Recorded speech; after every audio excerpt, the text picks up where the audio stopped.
It's time for Chewing on the Wire Radio. No, God! No, Hey, God, no please, biting. no! Hey, no No! biting. Okay? You want me to bite you? You know that hurts, Daddy. I told you, silly. No biting, okay?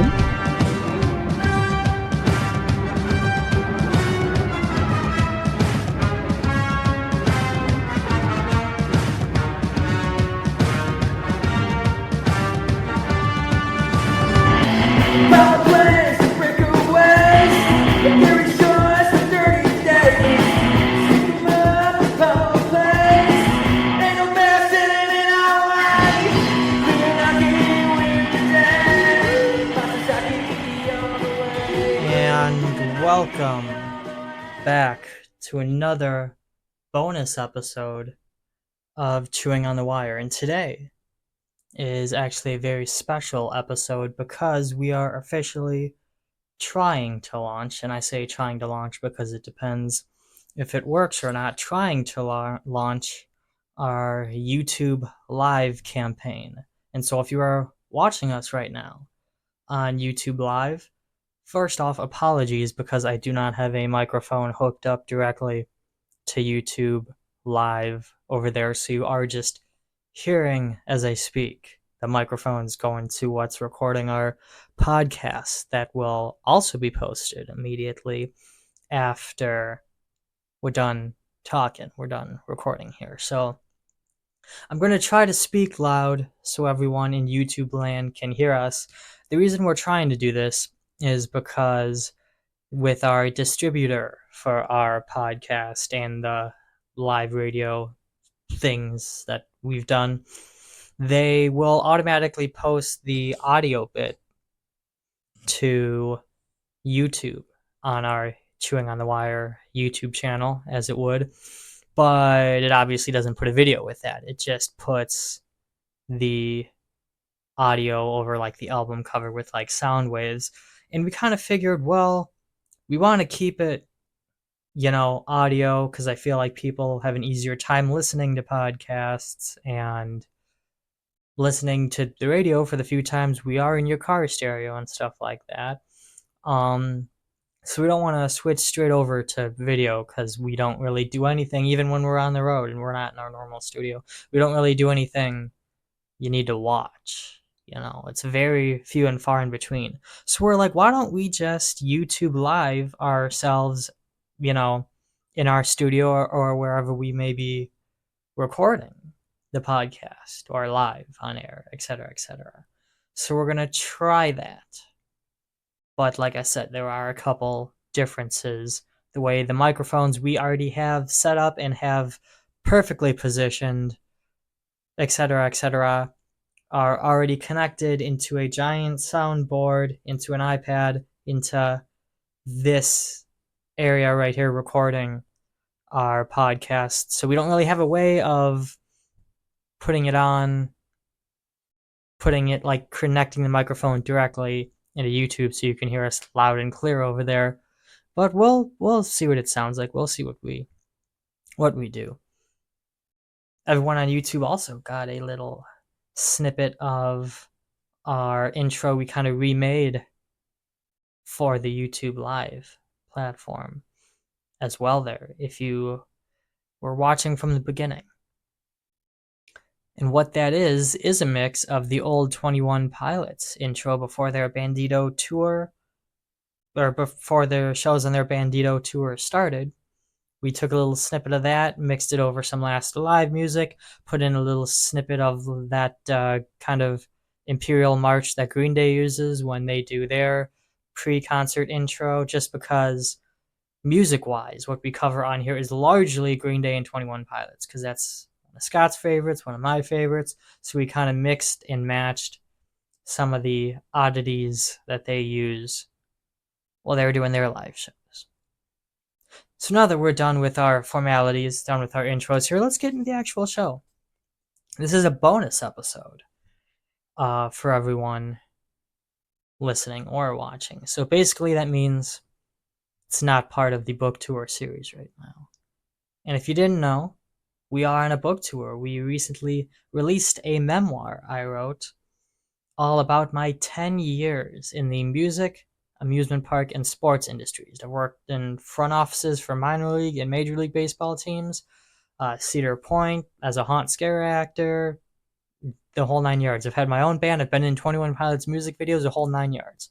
Put a bunch of that in a memoir, and you can read it at rockcitychronicle.com. And we are going on a book tour where we are taking this show you are watching or listening to live on the road.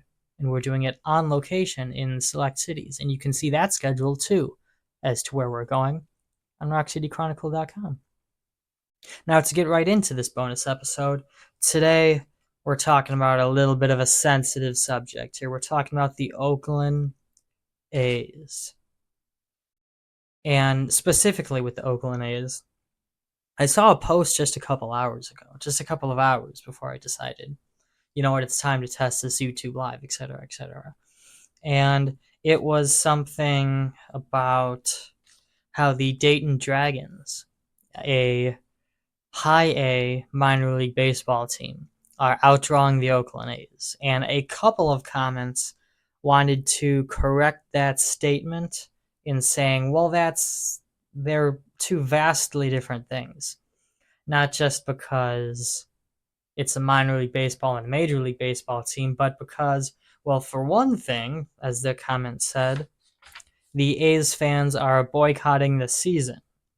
Then another one was all about how the organization doesn't care about fans, has been taking stuff away, doing horrible moves. Well, my argument towards that, though, is that still does very much count. I'll start with kind of the softball here, because the organization is making bad moves and stuff, and I know a lot of that's geared towards players, and if you don't have the best players in the world, you might not have fans that want to go watch. I get that, but like, again, the Dayton Dragons have had low years, and they still sell out every single game of the season, and they are in Butthole Nowhere, Ohio, and not a Major League Baseball team. I think that's all the meat I got to put on that bone with that argument of they're making bad moves, etc., etc. Actually, I can extend that even more in saying the Dayton Dragons don't have any control over the moves they make, really, and they still sell out every single game.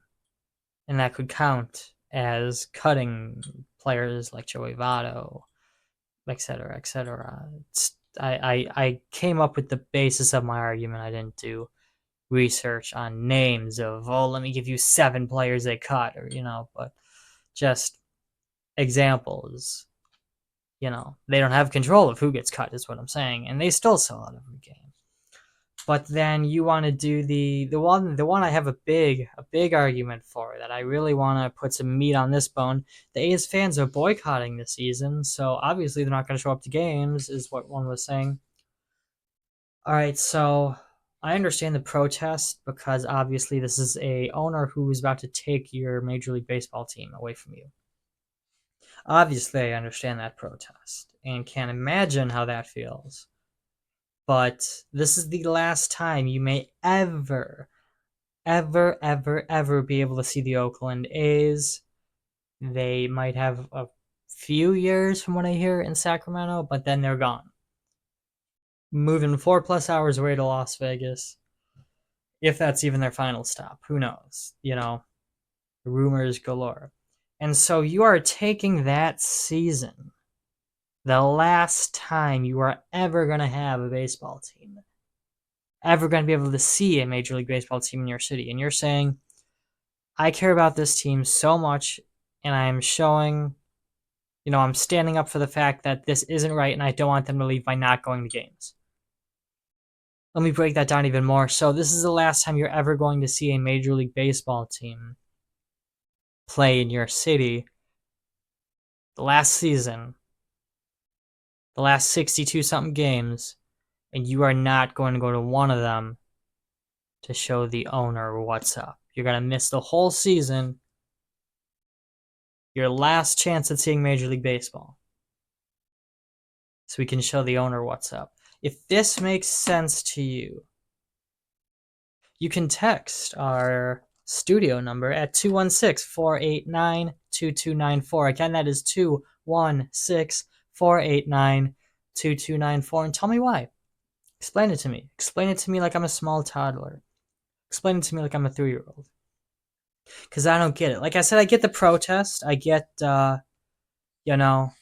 writing letters into the city, writing letters into the owner, the whole 9 yards. It is not a good situation, and I think you should be, protesting that. It's a big time. Get in their faces and let's talk about what's going on, because clearly it ain't good. But some of what, and who knows what there is to believe, this dude could be lying through his teeth, and it seems he has been in the past. But some of the reason the team is leaving is because just his assets, being the team as the asset, adds up to basically nothing now, because the city won't help build a new stadium, fans aren't going to games, and so they're like, we're going to protest this team leaving and the way that he's treating the organization by not going to games. Like, isn't that half the reason he's leaving? So now he's going to want to pick up the team and leave sooner rather than later because you're doing this. Like, I don't think you thought this all the way through at all. Or maybe I'm the idiot here, because sometimes that's happens a lot. But, I don't think you thought this through at all, quite honestly. And you shouldn't be showing your overall support for an owner that clearly doesn't care for the team or the city, but it's like the team, the players, as a whole, the Oakland Athletics will be done after this year, and so you are celebrating it by not going to any game whatsoever. Who's lying? Make it make sense. You know what I mean? And with that, like I said, who knows what's to believe, who knows why whoever's doing what, the owner and so on and so forth. But a lot of this is, like I said, the owner is treating the team as his business, as an asset, and his asset is not thriving. So he's literally moving it to the largest tourist attraction known to man, Las Vegas, instead of signing on another city/stadium contract with a city or a city and fan base, etc., etc. I totally blanked out on the word I was gonna fit in there. But yeah, instead of signing another stadium lease with a city, etc., team or players that just aren't, fans that are not showing up anymore. He's like, I'm literally just moving it to the largest tourist trap in the world. I'm just moving it to Las Vegas. And then you're like, I'm going to protest this by not going to games anymore. So he's like, okay, because that's some of the reason I'm moving the team. Is because even when they were doing well, no one wanted to sit in those upper bowls of that weird-looking, weird-ass stadium. So he's like, I'm okay, don't come to games. I'm moving the team regardless. And you think you're doing something is, I don't know. Make it make sense to me. If I keep just repeating this, I feel like I'm gonna be a broken record, because I'm saying the same thing. The dude's moving the team because of everything. His asset's not thriving. Nobody's coming to games. And he wants a new stadium. And then so you're like, you know what? I'm going to show him. I'm not going to go to a game. Yeah, that's why he's moving the team, because nobody comes to games. Anyway, before we wrap up here, a bonus episode, like I said, so it's going to be quite short. Already 13 minutes in. I think that's pretty good. I have a note that I forgot to read at the beginning of our broadcast today. The next 2 Mondays, so that's going to be July 29th and August 5th, you can catch Chewing on the Wire and Scotty on the Hunt at Blossom Music Center. This Monday, we're going to go see Sammy Hagar from one of the versions of Van Halen. He's going to be playing some Van Halen hits, from what I hear. That's this Monday, July 29th. That's a Scotty on the Hunt special. That was straight him. I didn't plan that. He invited me, took amazing initiative, said, guess what? This is my show. This isn't Chewing on the Wire. This is Scotty on the Hunt. So Scott's treating us to Sammy Hagar on July 29th, on Monday. Then the next Monday, 7 days later, the next Monday, we have a Chewing on the Wire with Scotty on the Hunt special again at Blossom for Primus. That is a big deal. Primus. That's like a classic band right there. That's classic stuff you hear on our show, stuff we talk about all the time. Primus on August 5th. How about them apples? Primus sucks. No, not really. Well, if you're a fan, you get it. I think that is what myself, and it seems like Donovan, are most excited about, is getting to go to a Primus concert and be able to finally see Les Claypool and say to his face, Primus sucks. Anyway, with that, as I try to find my playlist here so I can send you off with a banger, that is all I have for you. Thank you for tuning in to this bonus episode of Chewing on the Wire. Come hang out with us on Monday, 7 p.m. at Blossom Music Center. Sammy Hagar on SeatGeek. Use our SeatGeek link. $10 tickets. Come hang out with us. I'm not sure when the next bonus episode will be, but come hang out with us on Monday the 29th, or we're going to be live here again on August 5th, the Monday after that, before the Primus concert. Come hang out with us. Come see us. Thank you for tuning in, and I will see you next time on the COTW.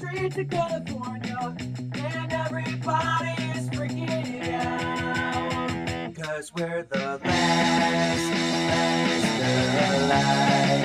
Gotta make it out alive. Last alive. Gotta make it out alive.